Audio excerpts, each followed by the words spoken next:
Present continuous tense talk about actions happening now, temporary actions, future arrangements, changing situations. Now how it talks about actions happening now. Let's discuss it. The present continuous tense talks about actions happening now because it describes an activity that is in progress at the exact moment of speaking. Here we have example. Imagine your friend call you. What are you doing? You answered. I am reading a book now. At the moment you answer, the reading is still happening. That is why we use the present continuous tense. Easy rule is: if the action starts before now and is still happening now, use the present continuous tense. Let's move and discuss that present continuous tense also talks about temporary actions. Here we have example. She is working in Kabul this month. The sentence "she is working in Kabul this month" describes a temporary action because the phrase "this month" tells us that her work in Kabul is only for a limited period of time. It does not mean that Kabul is her permanent workplace. Instead, it suggests that she is working there for a short time, perhaps because of a temporary assignment, training, or special project. After this month ends, she may return to her usual workplace or move somewhere else. Therefore, we use the present continuous tense to show that the action is currently in progress but is temporary rather than permanent. If we compare it with the simple present tense, the difference becomes clear. The sentence "she works in Kabul" uses the simple present because it describes a permanent situation or a regular fact. It tells us that Kabul is her usual or permanent place of work, and there is no indication that this situation will change soon. The sentence focuses on her regular employment rather than a temporary assignment. In contrast, "she is working in Kabul this month" uses the present continuous to show that her work in Kabul is only for a limited period. The phrase "this month" makes it clear that the situation is temporary, and after this month, she may return to her regular workplace or work somewhere else. Let's move towards another use, which is future arrangements. The present continuous tense can also talk about future arrangements. We use it when we have already planned or arranged to do something in the future. The action has not happened yet, but the plan is fixed or organized. This usually means that a time, date, or place has already been decided.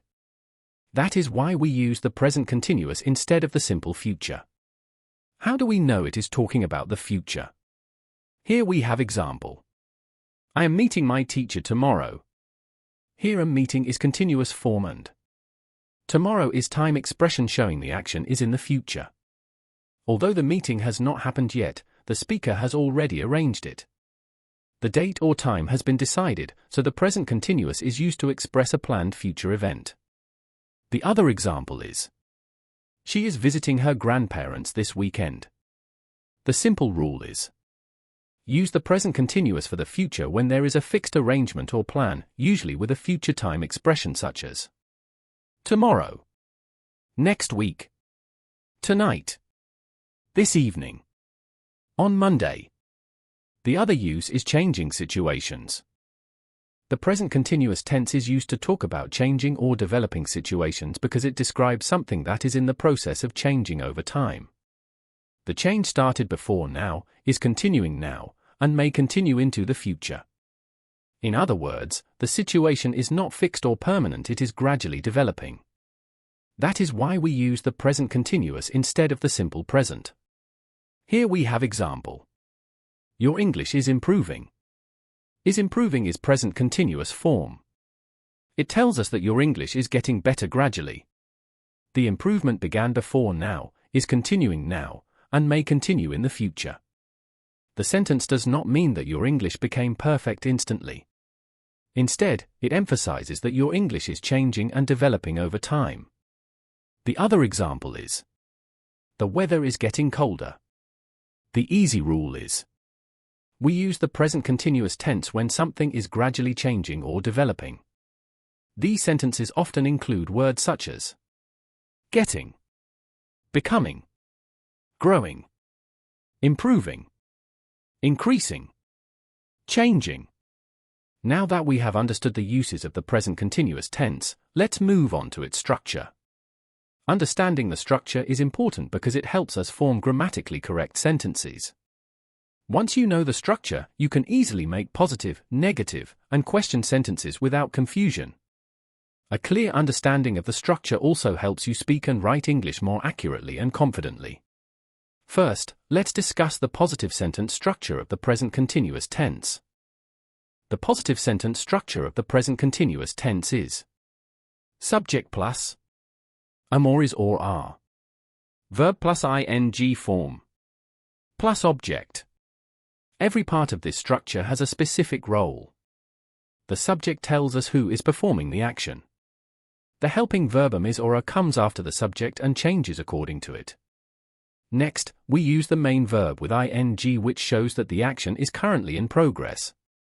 Finally, we add the object if needed, to complete the meaning of the sentence by giving more information about the action. By following this structure, you can form correct positive sentences in the present continuous tense. We use am, is, and are in the present continuous tense because they are helping verbs. Their job is to work with the main verb to show that an action is happening now, is temporary, is already arranged for the future, or is changing over time. The main verb alone cannot form the present continuous tense. It must be combined with am, is, or are and the ing form of the verb. The helping verb we choose depends on the subject of the sentence. We use am with I, is with singular subjects such as he, she, it, or a singular noun, and are with you, we, they, and plural nouns. In simple words, we use am with I, is with a singular person, pronoun, or noun, and are with plural persons, pronouns, or nouns. Choosing the correct helping verb according to the subject makes the sentence grammatically correct. Let's make sentence. First, we use the subject, which is I. As we learned earlier, whenever the subject is I, we always use the helping verb am in the present continuous tense. Next, we add the main verb in its ing form. Here, we use the verb reading, which shows that the action is currently in progress. Finally, we add the object, which is a book. The object completes the meaning of the sentence by telling us what is being read. The other example is, she is cooking dinner. Here, she is the subject. Since she is a singular pronoun, we use the helping verb is, as we discussed earlier. Cooking is the main verb in its ing form, which shows that the action is currently in progress. Finally, dinner is the object, as it tells us what she is cooking. Now let's look at another example. They are playing football. Here, they is the subject. Since they is a plural pronoun, we use the helping verb are, as we discussed. Playing is the main verb in its ing form, which shows that the action is currently in progress. Finally, football is the object, as it tells us what they are playing. Now, let's move on to the negative sentence structure of the present continuous tense. Understanding the negative structure helps us express actions that are not happening at the moment of speaking or situations that are not currently in progress. By using the correct structure, we can easily form clear and grammatically correct negative sentences in the present continuous tense. The difference between the positive and negative structures of the present continuous tense is very simple. In the negative structure, we add not after the helping verb. The rest of the sentence remains the same. This means the subject, the helping verb, the main verb in its ing form, and the object stay unchanged. The word not is added to show that the action is not happening or is not in progress. The other rules remain the same. We use am with I, is with he, she, it, or singular subjects, and are with you, we, they, or plural subjects. The only difference in the negative structure is that we add not after the helping verb to show that the action is not happening or is not in progress. Now, let's make a sentence using the negative structure of the present continuous tense. First, we use the subject, which is I.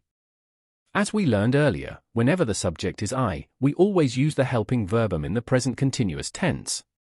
Next, we add not after the helping verb to make the sentence negative. Then, we add the main verb in its ing form. Here, we use the verb reading, which shows the action that is not currently in progress.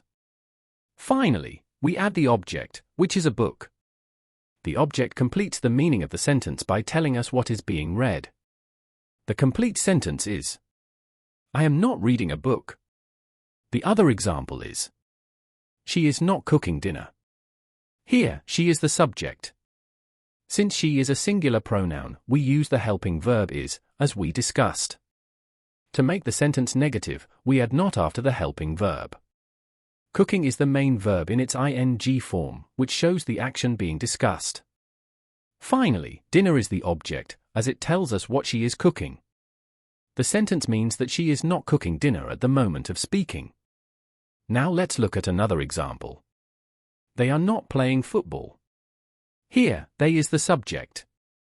Since they is a plural pronoun, we use the helping verb are, as we. To make the sentence negative, we add not after the helping verb. Playing is the main verb in its ing form, which shows the action being discussed. Finally, football is the object, as it tells us what they are playing. The sentence means that they are not playing football at the moment of speaking. Now, let's move on to the interrogative sentence structure of the present continuous tense. Understanding the interrogative structure helps us ask questions about actions that are happening at the moment of speaking or situations that are currently in progress. By using the correct structure, we can easily form clear and grammatically correct questions in the present continuous tense. The difference between the negative and interrogative structures of the present continuous tense is very simple. In the negative structure, we add not after the helping verb to show that an action is not happening. However, in the interrogative structure, we move the helping verb before the subject to form a question. We do not add not unless we are making a negative question. The rest of the sentence remains the same. This means the subject, the main verb in its ing form, and the object stay unchanged. The helping verb is simply moved to the beginning of the sentence to show that the sentence is a question. There is one more important rule in the interrogative structure. At the end of the sentence, we use a question mark because the sentence is asking a question. The question mark helps the reader understand that information is being requested rather than stated. Therefore, every interrogative sentence in the present continuous tense must end with a question mark. The other rules remain the same. We use them with I, is with he, she, it, or singular subjects, and are with you, we, they, or plural subjects. The only difference in the interrogative structure is that the helping verb comes before the subject to form a question. Now, let's make a sentence using the interrogative structure of the present continuous tense. First, we use the helping verb am and the subject is I when there is am, so we use I, so here I is subject. In interrogative sentences, the helping verb comes before the subject. Then, we add the main verb in its ing form. Here, we use the verb reading, which shows the action that is currently in progress. Finally, we add the object, which is a book. The object completes the meaning of the sentence by telling us what is being read. In the end question mark. The complete sentence is, am I reading a book? The other example is she cooking dinner? Here, she is the subject. Since she is a singular pronoun, we use the helping verb is, as we discussed earlier. In the interrogative structure, the helping verb comes before the subject. Cooking is the main verb in its ing form, which shows the action being discussed. Finally, dinner is the object, as it tells us what she is cooking and question mark in the end. The sentence asks whether she is cooking dinner at the moment of speaking. Now let's look at another example. Are they playing football?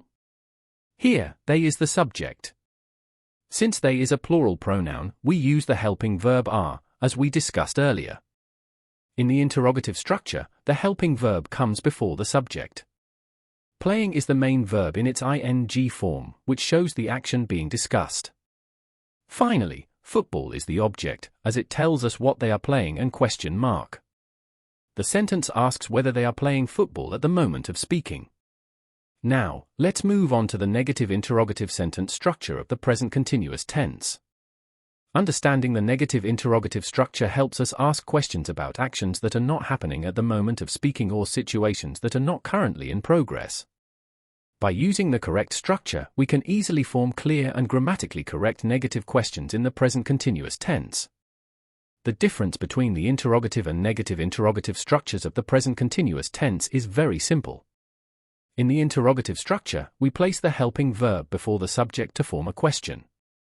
However, in the negative interrogative structure, we place the helping verb before the subject and not after the subject to show that the action is not happening. The rest of the sentence remains the same. This means the main verb in its ing form and the object stay unchanged. We simply place the helping verb before the subject and add not to make the question negative. There is one more important rule in the negative interrogative structure. At the end of the sentence, we use a question mark because the sentence is asking a question. The question mark helps the reader understand that information is being requested rather than stated. Therefore, every negative interrogative sentence in the present continuous tense must end with a question mark. The other rules remain the same. We use them with I, is with he, she, it, or singular subjects, and are with you, we, they, or plural subjects. Now, let's make a sentence using the negative interrogative structure of the present continuous tense. First, we use the helping verb am, and the subject is I. In negative interrogative sentences, the helping verb comes before the subject. Next, we add not after the subject to make the question negative. Then, we add the main verb in its ing form. Here, we use the verb reading, which shows the action being discussed.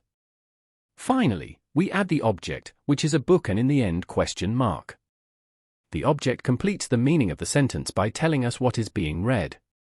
The complete sentence is, am I not reading a book? The other example is she not cooking dinner? Here, she is the subject.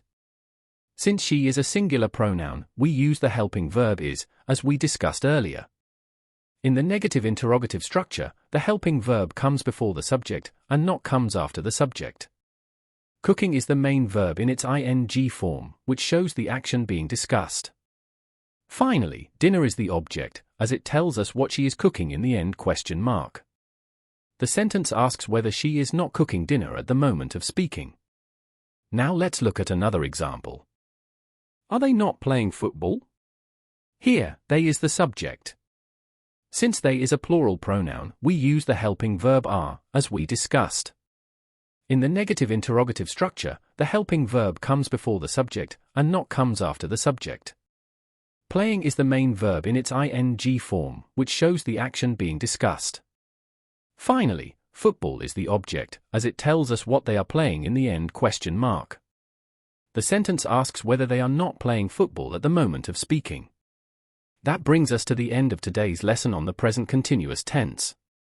We learned its uses, including actions happening now, temporary actions, future arrangements, and changing situations. We also discussed how to form positive, negative, interrogative, and negative interrogative sentences using the correct structure. Keep practicing these sentence patterns in your daily conversations to improve your English speaking and writing skills. The more you practice, the more confident and accurate you will become. Thank you for watching this lesson. If you found it helpful, please like the video, share it with your friends, and subscribe to the channel for more English grammar lessons and speaking practice videos. Don't forget to turn on the notification bell so you never miss an update. See you in the next lesson. Until then, keep learning and keep practicing English. Goodbye.